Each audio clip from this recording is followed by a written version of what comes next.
Hi, Jackie. How are you? Good, how are you? Doing well. We're going to give people a minute to trickle in, but while we do that, would love to hear what made you curious to join today. Oh, okay. I'm sorry, I don't have is it okay that I don't have my video on? Do you Yeah, care? that's totally fine. I actually work with a nonprofit. It's a really small one in Montclair, New Jersey. And we, we have a fellowship for high school age students where they get $2,500 for doing a project that has to deal with ending the stigma around mental illness. And there's a mentorship component to it where we have the students, they have to find a mentor. And I just thought it would be really interesting just to hear more about like how you guys work and anything that I could sort of glean to pass along. Love it. Well, happy to have you here. Thanks. And we'll give people just one more minute to join, and then I'll get started, and I'm sure people will trickle in. Okay. But excited to have you guys here. And Mhm. Brittany and I can do intros while we're waiting for people to join. So I'm Jules. I lead community at Curious Cardinals. I started at Curious Cardinals as a mentor when I was a student at Northwestern, and now I'm on our full-time team based in San Francisco, and excited to get to share a little bit about who we are and what we do today. But before I start sharing my screen and do that, I'll let Brittany briefly introduce herself as well. Okay. Yes, I'm Brittany. I'm on the family admissions team, so I support with the mentor matching process for families and students. And really excited to be here today and to get to learn from all of you. And if you guys, while you're joining, while we're waiting for people to join, if anyone wants to introduce themselves in the chat, let us know where you're zooming in from, what made you curious to join today, and how old your kids are. We want to make this tailored to you all and to the group that we have. It's an intimate group. I'm sure more people will join, but you have our undivided attention for the next 40 minutes, so we want to make the most of it and make sure that this feels relevant to you all. So I'd love to hear what made you curious to join and where you're zooming in from. I know Jackie's representing New Jersey. I wonder where other people are zooming in from. So feel free to love the California representation. Our team is based in SF, so we love NorCal. We love the California representation. Um, and while you guys introduce yourselves, I will start sharing my screen and we'll dive in because I know you're joining during May. We know May is a chaotic month, so appreciate you making the time to come learn about Curious Cardinals today. Um, so we're going to talk about Curious Cardinals. Curious Cardinals is a one-on-one mentorship platform. We match K through 12 students to college and grad student mentors to work on academics and passion projects and pursue their interests. And the reason we started doing this was because we were founded by Audrey and Alec, who were students at Stanford who got sent home during the pandemic. And Audrey started tutoring kids online, and she realized that they were disengaged and uninspired. They were memorizing and regurgitating information for Friday's test, but they didn't understand why any of it mattered. They weren't connecting their learning to their interests. And so she started connecting their learning to their interests, and the sparks started flying, and one student asked for math help, but Audrey wasn't as passionate about math, so she called Alec, the Stanford aerospace engineer, and instead of drilling math equations, Alec showed the students how math makes airplanes fly, and that's when they realized this is how learning should work.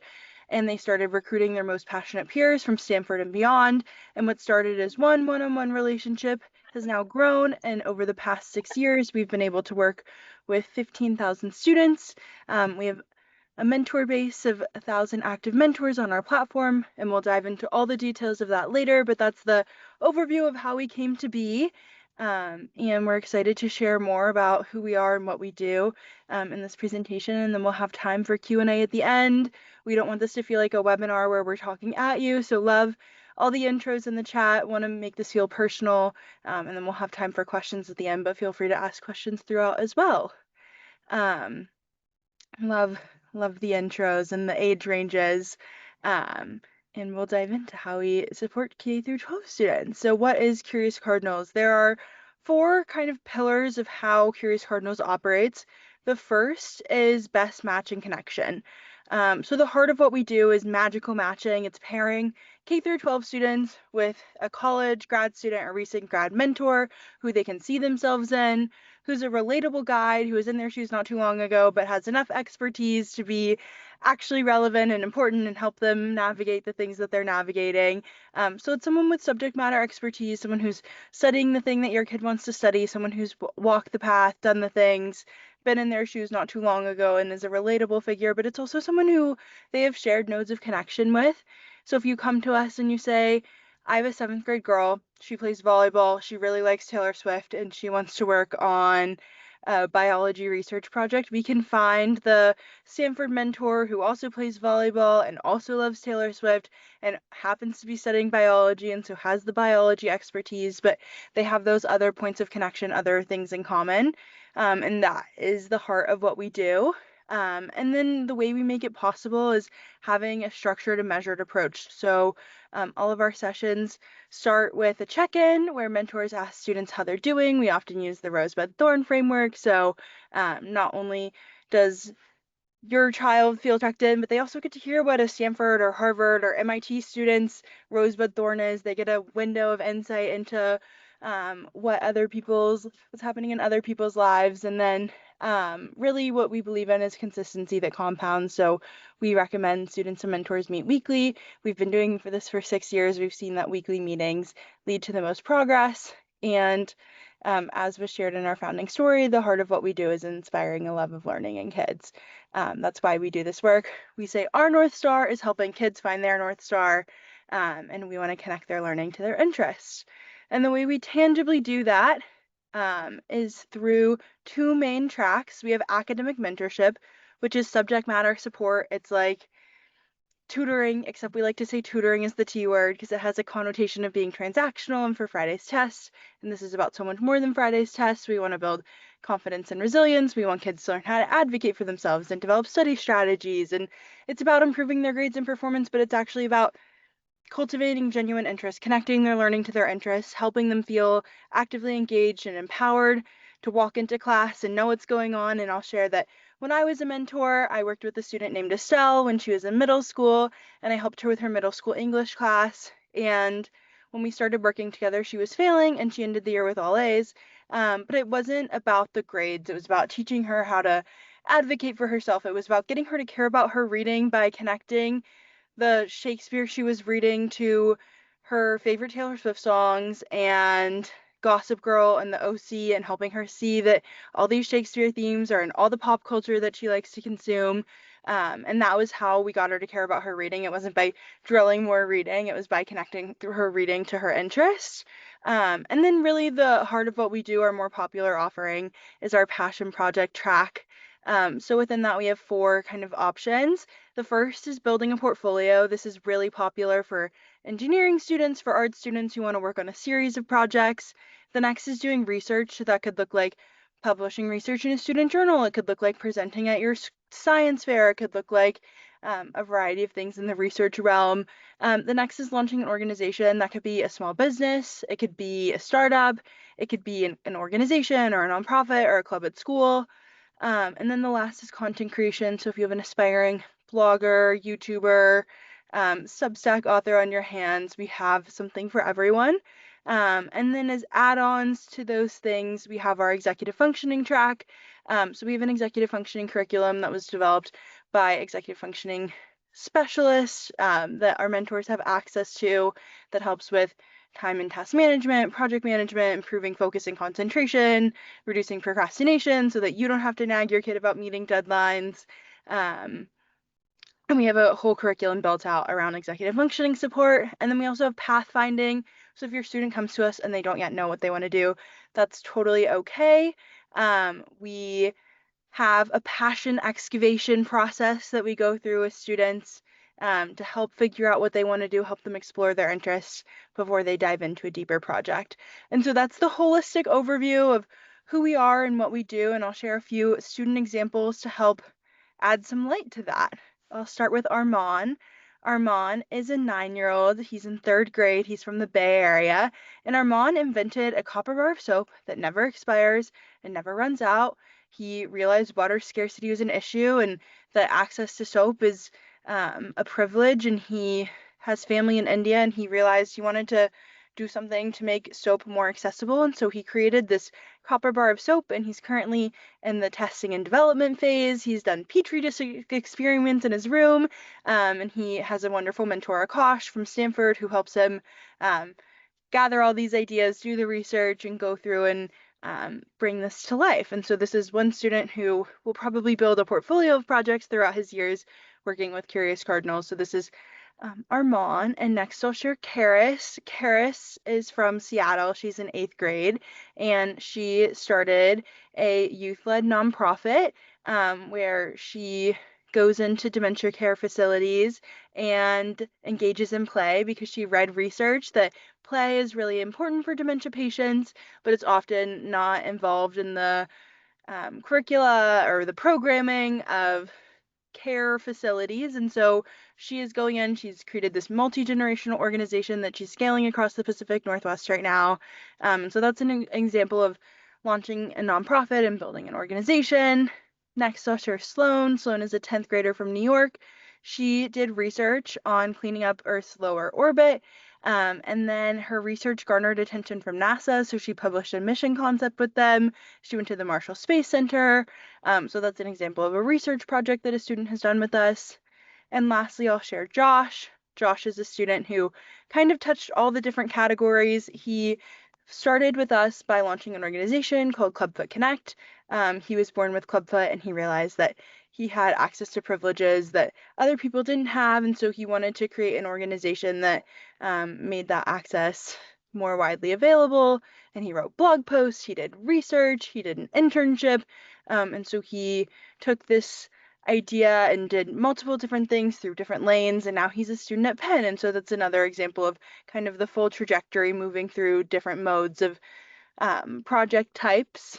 And if you're thinking that all sounds great, but how does this actually work? How does it come to be? What's the process of going through the steps to make these projects come to life? Like, those sound impressive, but how could my kid do that? I'll share our magic project formula and then the example of Rose. And so our magic project formula is where we take a student's interest and we think about the skills that they want to build and the way that they want to showcase it and who they want to share it with, and we turn it into a project. And so this is a process we go through with students. It's a process that if you were to get on a call with our team, we would ask a lot of questions that go through this experience of thinking about who your kid is, what their strengths are, what skills they want to develop. And here's what it looked like for a real student. This is Rose. We started by asking Rose, what are you genuinely interested in? What are you curious about?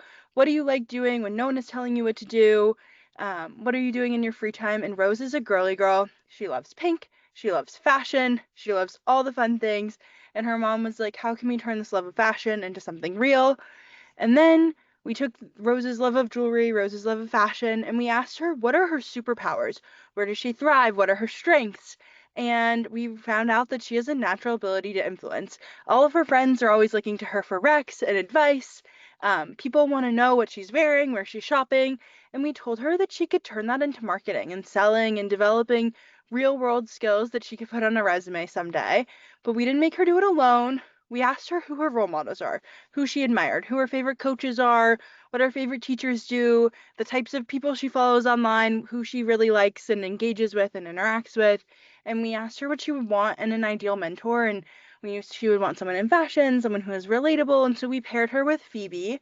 Phoebe was the president of the fashion club at Brown. She worked for the Louis Vuitton group in Paris, and Phoebe is a relatable figure who has business knowledge and expertise in the right subject area, but is also a relatable person who Rose can see herself in and see herself becoming and looking up to. And so Phoebe was the perfect role model to help Rose. And Rose, during her freshman year of high school, had more than $10,000 in revenue. She partnered with Love Shack Fancy. She did trunk shows, and this was all just as a freshman. So you can only imagine how she's going to scale her business. So that's an example of what it looks like to take what might seem like a surface level interest and draw out through students. What are you passionate about? What are your superpowers? What skills do you want to build? And then here's what it looks like to build that out into something real. And that's one student of the 15,000 students we've worked with over the past 6 years. So you got to see a small glimpse, but we have lots of student stories like this that you can see on our website, on our social media. and we're happy to answer more questions about what students do. But before we do that, I will hand it over to Brittany to share more about our mentors. Awesome. So what really makes Curious Cardinals, I think, stand out amongst the group is the quality of our mentors, right? When we think of the mentorship, right, mentors are going to be one of the most important parts of the work that we do and of the process. So when we're matching students and mentors, we're wanting to find, mentors who can be great content area experts in the field that a student wants to explore deeper. Someone that is more of a role model figure, right? Someone who's maybe walked the path that they're wanting to walk and can demystify what that looks like. But the kind of bones behind our mentors is that behind our mentorship is our mentors. And so our mentors are truly the best of the best. They're top of their class, D1 athletes, Rhodes Scholars, club presidents, and they really understand what a student is going through because they've recently gone through something very similar, and so can really provide that right strategic guidance and advisement on how to help them kind of achieve their goals. And so we'll go through a couple of mentors. We do have over 1,000 mentors on our platform. So there is, as Jules said earlier, really someone for everyone. And so really trying to find who is going to be a great mentor for your specific student. So this first one is Layla. She was a student with us, with a Curious Cardinal student, and worked with a mentor when she was in high school. And now is a student at Cornell majoring in industrial labor relations. She was a nonprofit founder. She interned with the New York State Supreme Court and helped students across law and entrepreneurship. Our next mentor is Aranyo. He's amazing. He graduated from Yale in computer science and psychology. He himself won first prize at ISEF. He won the Congressional App Challenge, and he's supports many students in that pursuit as well. He's also the recipient of the Diana Award and helps students across STEM projects as well as competition submissions. So you might be asking yourself, right, or is there a third mentor actually, Jules? No, just two. Okay. But you may be wondering, like, reliable college students, how is that even possible? Through the process, we have a competitive application process, and we're looking for mentors that, of course, just because you went to a top college doesn't mean that you're going to be a great mentor. So what's driving you behind why you want to be a mentor? We have a competitive application process, and support the mentors through onboarding, ongoing training and support, and really providing that ongoing guidance to make sure that our students are always receiving kind of the best mentorship that our mentors are able to support. Additionally, they have access to the curriculum library from the Curious Cardinals resource library. So they always have access to things that are going to support their students in their journey. And then our education team provides feedback and reviews mentorship, and they give on a seasonal basis reviews of those mentors. I know Jules has firsthand experience with being a mentor and getting those emails of feedback of where things are going well and where things could be going better. And I know our mentors really appreciate getting that kind of consistent feedback. So how does this whole thing work, right? So how do we get students paired with mentors?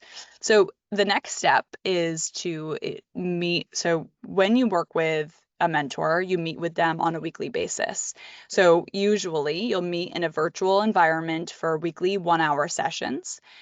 You're able to schedule directly on the mentor's platform. When you sign up, you create an account. And so through the account, you're able to schedule directly on the platform. You're able to then receive session notes after every session. So after the session, the mentor will create a write-up, which will highlight what happened during the session, what next steps are. If there's anything that needs to get done in between sessions, that would be there as well. So those session notes are always a really great starting point for conversations with family. Instead of asking, what did you do? Asking more about what you learned through the session notes. You also get progress reports. So when you start a mentorship, you have a personalized learning plan that covers the learning goals and where we expect kind of every session to go based on what the learning goals are. And that gets continuously updated. But of course, every couple of months on a quarterly basis, you'll get a progress report that will zoom out of the mentorship and allow us to kind of see where the milestones have been that we can celebrate, that we've accomplished, and where the mentorship is going, and more specifically, how we're planning on getting there. And really evaluating on that quarterly basis our students' new set of goals. They may be plus or minus the same, right, within the same project scope, but really helping them identify not only from a project perspective what their goals are, but kind of zooming out more holistically, right? Let's set some new goals for ourselves, personally and, maybe academically. And so when you are ready to do the mentor matching process, you would sign up for a free consultation, and I can throw my calendar link in the chat. But you'll sign up for a meeting with someone on the family admissions team. We'd ask you a bunch of questions to really try to get to understand your kid better. So more about who they are as people, what their personality is like, what they would look for in a mentor, what are they interested in, do they have project ideas, do they not have project ideas, and really just start to peel back the layers there so we can really pair them with a mentor that we think is going to be the best fit for them. We share a snapshot, confirm availability with the mentor, and then we introduce you to the mentor. And when you get the mentor profile, you'll see their background, experience. Usually there's also a little introductory video so we can get a good sense of their personality. And then you'll approve the plan, schedule your first session, and that will start, that will kick off the mentorship. Usually we start with a 2-week evaluation period so that you can really make sure it's going to be a good fit. And then from there, after that 2-week evaluation period, you roll into our subscription model, and you'll meet with your mentor on a weekly basis for 1 hour, again, usually 1-hour sessions. So I'll throw my calendar in the chat just in case anybody is ready to schedule that. And then, of course, happy to answer any questions you guys might have for us about mentorship, Curious Cardinals. Feel free, you can ask questions live, you can unmute and speak out, you can ask questions in the chat, whatever you are comfortable with, but you have our undivided attention, so we're happy to answer any questions you have.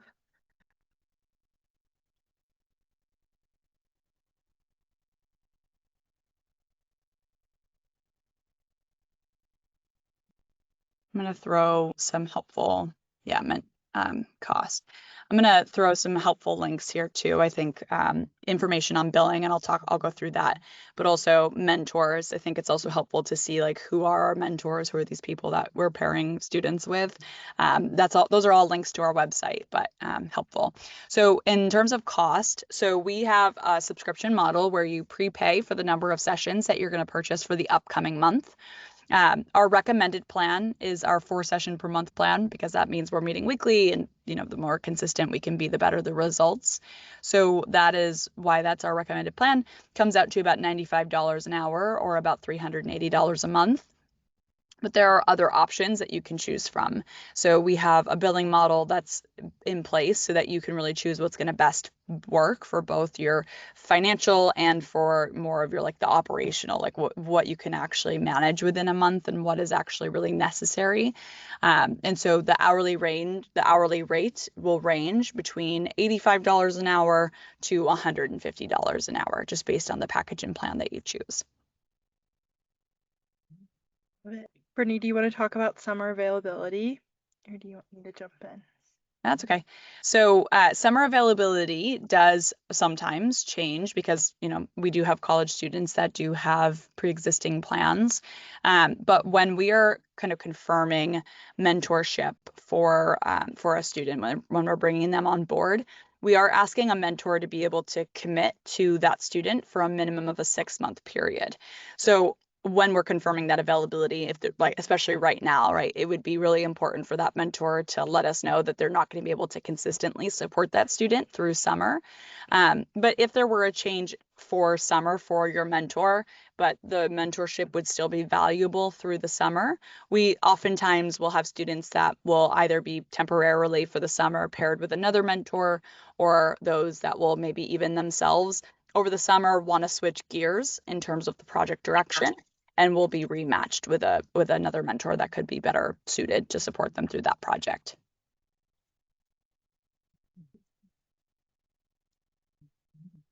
Love it. And the question, Lorenza, so Lorenza had a great question. So do you have to sign up before you can evaluate whether my student and mentor are a good match?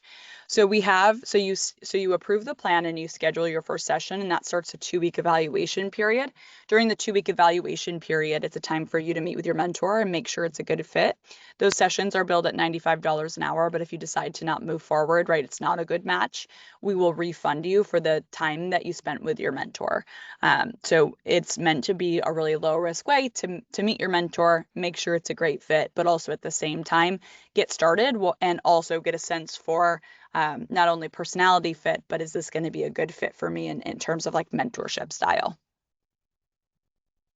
Love it. And then I see a question about what younger students have done. So we work with K through 12 students. The majority of our students are in 7th to 12th grade. But we do have some younger students, and you can see case studies on our website. You can look at our Instagram. But I want to share this weekend we had our timeless skills in an AI era pitch competition.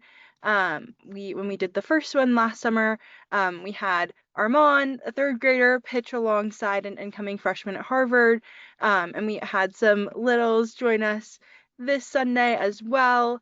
And so I think the youngest student was 7, and she created the cutest mental health and wellness platform on YouTube where she talks about dealing with big feelings. We had another student create an AI chatbot for kids using AI to augment learning, but he did it in like a very physical way. And so he created this hardware button system that's AI powered on the back end, but for kids, it's like pressing buttons. And I can share the link to watch the pitch competition live, and you'll get to see our students. Some of them are 10th and 11th graders, and some of them are amazing, adorable, cute little kids. And so that will give you kind of a range of what our amazing students are doing. And so I'll drop the pitch competition link in the chat as well, if you wanted to watch and see more student stories, more examples of what our students are doing. Great. And while you do that, I'll answer another question. Someone asked, if we match with a local student, is it possible to meet in person and take a tour of their university? We don't offer in-person services. We are strictly virtual. We want to make sure that we can really safely and securely mentor our students, and the best way that we can do that is through a virtual environment. So we don't offer in person, but it is very common that when students and mentors build relationships, that they will meet up in person when the mentor is in town or when the student is traveling. So that in itself is very common, but we don't do the services in person. And if we think that mentorship is a good idea for our child, but that particular mentor may not be the best personality fit, is there a possibility of exploring other mentors? Totally. I think we send a mentor profile ahead of time for you to review, and I always love to ask for feedback on that. So let me know what's resonating, if there's anything that's not resonating, right? If it doesn't look like a great fit, if you're not like super excited about the match, just give me some feedback as to what is maybe missing or what you think might be the gap there, and we can send some additional mentor profiles. And then if you get started with the mentor, let's say it looks like a great fit on paper, 90% of the time we get it right. It's 90% right on paper, and then they meet, and there's that 10% chance that it's just not a perfect match personality wise. And so that's when we would definitely recommend a rematch. So I always ask our students to give me some feedback, let me know what could have gone better, or maybe what was missing there as well. And we can always rematch. We want to make sure the mentor match is the most important part of everything, right? If they don't love their mentor, they're not going to go the extra mile for their mentor. So finding that right match is super important.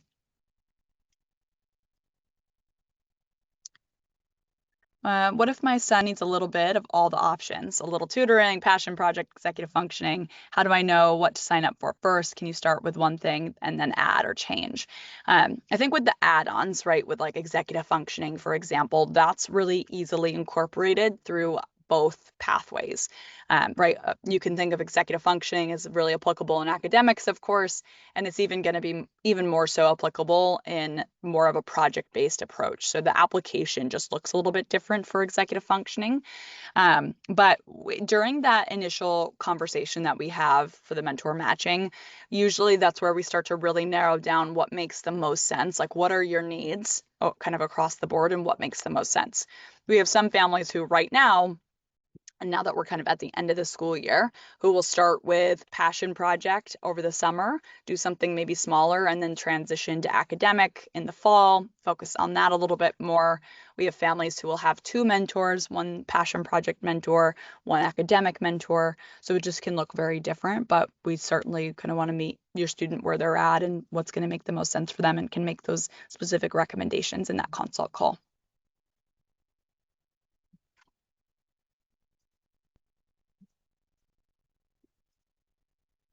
Awesome. Okay, any other questions?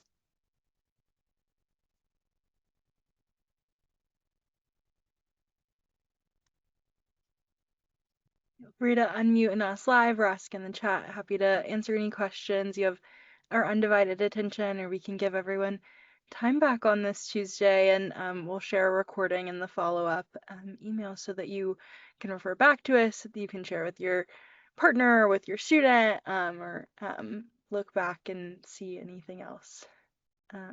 Ooh, what is the longest you have mentored a student? Jules, that might be a better question for you. Yeah, our students work with us for a variety of time periods. Some of our first students who started with us in 8th grade and worked with us all throughout 8th grade through their high school journey are now mentors. We have an intern on our team, Natalie, who started working with us in 8th grade when Curious Cardinals was founded. She worked with a mentor all throughout high school. She was a high school ambassador, and now she's a mentor at Georgetown, and she's interning with our team. And so that's one example. We have lots of mentees like that who have worked with us since the beginning, and so some students will work with us for years, some students work with us for 6 months. It just depends on who your student is, what their needs are, and what they want to work on, but we prioritize long-term relationships, and that's really important to us when we're thinking about mentor matches and students. And we don't have data around, or we don't share data around how many students get into their top choice college, but you can see where some of our Curious Cardinal students are going. I'll share, we do Curious Grads Instagram posts celebrating, so I'll share those, and we share where some of our students are going, but we don't publish the aggregate data. But we have students getting into amazing, impressive schools like Yale, Cornell, Georgetown, all the schools that our mentors go to. Our mentors can be role models for your students, and we have students going to amazing schools. And you can see on our Instagram where we've highlighted publicly where students are going, but we're not able to share specific percentages. But we've had overwhelmingly positive outcomes.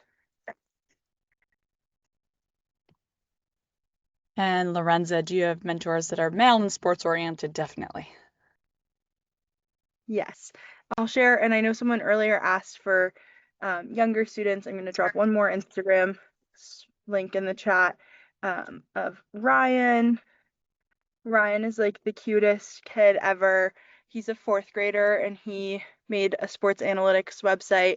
And his mentor, Linus, is a really great example of a male sports mentor. We have lots of male mentors who are into sports, but I will pull up Linus's profile and drop the link for that in the chat so that you have a sense of the types of mentors. This is one example of someone who does a lot of sports and data analytics, but we have lots of mentors who are athletes. We have mentors like Shaw, I can pull up, did a research project with a student, and or Shaw McGrath worked with Colin is the mentor's name, and they did research that was published in a Stanford journal on sports injuries. And so we have lots of mentors who play sports, who were in the students' shoes and can do sports-related projects. Brittany, do you want to talk about rematches at all? I see Yeah. that. Yeah, so Dee, just to answer your question here on kind of what happens if a mentor needs to part ways through in the middle of their mentorship journey with the student. Usually when that process, there's a full kind of transition process that we have in place, right, to make sure that the old mentor is given the new mentor plenty of information. But usually that begins, we start the rematch process by reaching out to you with letting you know that the circumstances and scenario for why there needs to be a mentor change, and then sharing a couple of profiles of mentors that we think could be a great fit for this like next phase of this mentorship, or to kind of pick up where they left off, and then give you a couple of options to really choose from. And then we reach out to mentors to confirm their availability from there. So you get a little bit more say in that rematch process for sure. Love it. Well, Brittany and I will stay on for another minute. Happy to answer any other questions anyone has. Otherwise, we're grateful that you took the time to join us today, and we hope you were able to learn a little bit more about Curious Cardinals. I'll let Brittany share the link to schedule a call with her one more time in the chat if you were ready to get started. Indeed, to answer your question about is there a person other than the mentor you can reach out to if you have questions or concerns, you can reach out to our team. You can reach out to Lily at curiouscardinals.com, and Lily can loop whoever in that needs to be looped in. But we are here to support the ongoing experience. We have a family success team in addition to, so we have the kind of family support team that matches mentors and students. And then we're still, of course, available to support, but also we have a family success team that also gets looped in. And we also have someone specifically that oversees like the billing questions. And so you can reach out to any one of us and we can loop you in with the right person. Thank you all for joining today. Hope you have a great Tuesday and would love to welcome you to our Curious Cardinals community. Bye, everyone.